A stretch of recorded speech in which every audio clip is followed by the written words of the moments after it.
This is his hand coming out from the 4 o'clock position by his waistband, which is where his holster was. The 4 o'clock position. You understand what I'm talking about, right? The right hip, just behind, right hip would be 3 o'clock. Just behind the right hip is 4 o'clock. A common place to carry concealed. Less common now, actually. That when I carried a 1911 for 25 years, a full-size 5-inch 1911, that's where I carried it, the 4 o'clock position. Now it's, I think the most popular way of concealed carry now is probably appendix, right? Appendix in the waistband.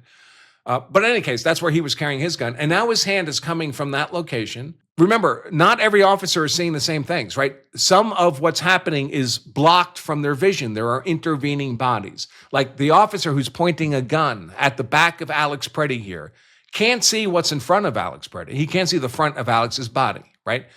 So if an officer can't see Alex Preddy's hand, and then the hand swings into view with an object in it, and the officer's already got this felony suspect, non-compliant, gun suspect at gunpoint, what is the reasonably foreseeable outcome other than a shot being fired? And when a bunch of cops have their guns out and one shot goes off, what's the reasonably foreseeable outcome other than sympathetic discharge by the other officers, relying on the judgment of the first officer who fired? Roger Wood, $5. Disagree on the object being a phone when shot. The object looks consistent with a 21-round magazine.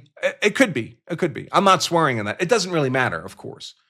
It doesn't matter what it is. It's an object that in the microsecond of attention that an officer can give it after hearing gun, is going to lead a reasonable officer to conclude that a weapon's being brought into play by this non-compliant, felonious suspect they're trying to arrest. Remember, a reasonable perception of an imminent, unlawful, deadly force threat does not need to be correct. We're not required to make perfect decisions in self-defense. We're only required to make reasonable decisions. And reasoned here means applying the powers of reason to evidence. It doesn't mean the correct decision. It doesn't mean the optimal decision. It doesn't mean the best decision. It just means it's not speculative or imaginative or driven by bare fear. You saw something that in those circumstances appeared to be a weapon, and you responded to that. That's a reasoned response. You didn't just say, well, for all I know, this guy could have something in his hand, and you shot him. You saw something in his hand. That is reasonable. I do think this is the decisive moment, though, for Alex Preddy. When he went hands-on with that ICE agent right here in the thumbnail, that changed everything for him. If he had only done that was the moment that the snowball was rolled off the cliff and became an avalanche. Everything that followed could have prevented if he'd simply not done that, not touched that ICE agent. Because the moment he does that, now he's committed a federal felony, good for 8 years in prison, impeding a federal law enforcement officer in their course of their duties by contact. Now he has to be arrested. Now all the other ICE officers, or CBP, more accurately, are going to swarm in, as they did. And with that kind of scrum, where everybody is armed, Alex Preddy is armed. Of course, every officer is armed. Everybody's struggling, wrestling. Alex Preddy is not complying with lawful arrest. He's fighting lawful arrest after having committed an 8-year felony. And I know the people on the left like to say, well, it was just an 8-year felony. I mean, impeding a federal law enforcement officer by contact, we don't execute people for that. That's not the legal punishment for that offense. At worst, it's 8 years. I mean, what's the prison sentence for me taking a bath with a plugged-in toaster? There's no prison sentence for that. But should I expect anything other than my own demise? It's like someone who stumbles out of a bar, drunk, off his butt, gets in a sports car, starts racing down a curvy road at high speeds in an ice storm, and then he loses control of the car and crashes and dies. The penalty for reckless drunk driving is not execution. Of course it's not, but that's not the question. The question is, what other outcome would you expect? There were only 2 outcomes here. The officers were going to secure his arrest, or the fight was going to continue to escalate. And when he leans up, brings his hand around from the back of his body, from where his holster had been, from which the gun had, of course, been secured by then by gray jacket guy. But not every officer knows everything. These officers' brains aren't ethernetted together. Every officer has a different perspective of what's going on. And even when they're looking at a scene, every officer's not seeing the same things. The eye focuses on this detail or that detail. I'm sure we've all seen this, right? Count how many times the player's wearing white past a basketball. So what are you looking for? You're looking for white and you're looking for a basketball. And you have to be focused because you have to count, right? So it's an ongoing demand on your attention. And here they are. You can't look at the black. Don't look at the people in black. You're only looking at the people in white. That's what you're counting. That's what's getting your attention. And and you're counting 1, 2, 3, 4, 5, 6, 7, 8.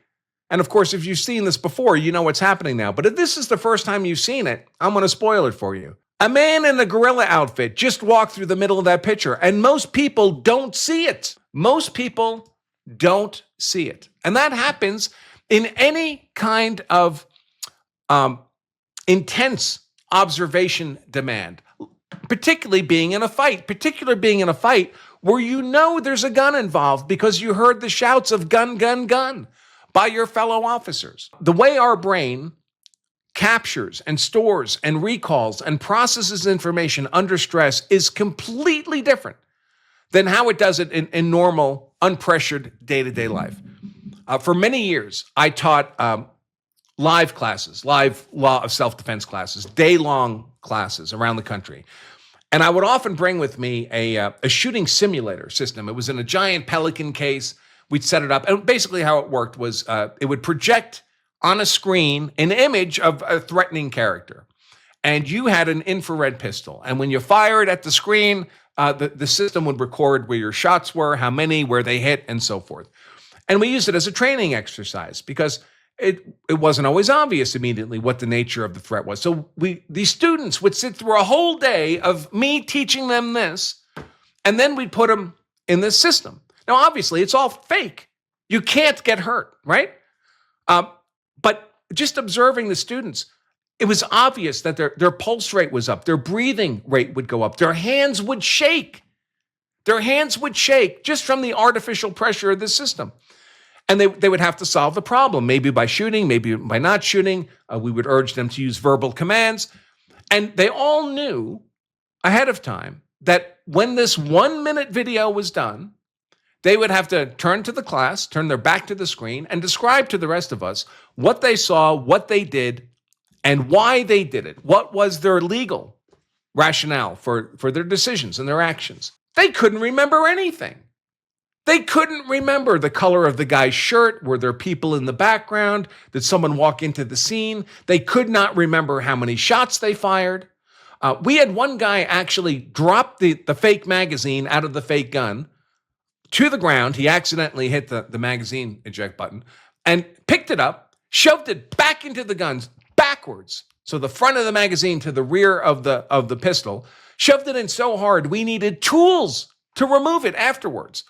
And yet when we asked him at the end of his video about that, he said, "What are you talking about? That never happened." It never happened.